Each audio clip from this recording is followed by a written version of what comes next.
കൊന്നിട്ട് പോടാ, കൊന്നിട്ട് പോകും. അല്ലാണ്ട് എന്താ പറയുക, ഗാന്ധി മാർഗം സ്വീകരിച്ചേക്കാന്ന് പറഞ്ഞ കേരള ബ്ലാസ്റ്റേഴ്സ്. ഒരു കാരണം കാണിച്ച്, ഒരു കാരണത്തിൽ അടിച്ചാൽ മറുകരണം കാണിച്ചു കൊടുക്കണമെന്ന് പറയാം. വന്നവനും പോണവനും അവിടെ കിടക്കണവനും ഇവിടെ കിടക്കണം, അച്ചാലും പൂച്ചാലും അടിച്ച് തീർത്തിട്ടവണ്. ഇന്നിപ്പോ സ്റ്റേഡിയത്തിന്റെ അവസ്ഥ ഉണ്ടാ അതിൽ എന്താ പറയാ, ആൾക്കാരൊക്കെ ആഗ്രഹിച്ച് സ്റ്റേഡിയത്തിൽ, അതുപോലെ ഒരു സ്റ്റേഡിയത്തിൽ കളി കാണാൻ വേണ്ടി അവിടെ നിന്ന് ഇവിടെ നിന്ന് ഒക്കെ വിദേശികൾ വരും വന്നുകൊണ്ടിരുന്ന സ്ഥാനത്ത് സ്റ്റേഡിയം കാലിയായിട്ട് ഏകദേശം.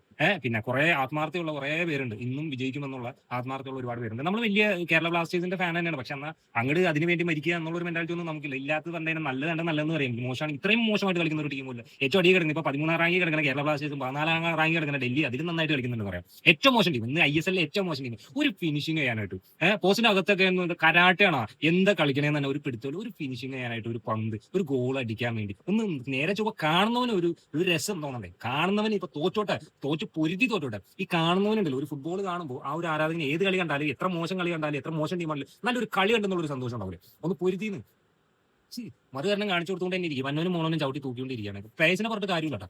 ആരെ ഇപ്പൊ പറയണ്ട, കളി കാണാൻ പോണം നമ്മള് പറയണം, സപ്പോർട്ട് ചെയ്യണം, അല്ലെങ്കിൽ നമ്മൾ ഈ ഫാൻസിനെ പറയണം. ഇത് ആരെയാണ് കുറ്റം പറയണ്ടത്? ഒന്നും പറയാനില്ല, നല്ല രസമുള്ള കളി, സൂപ്പർ കളി.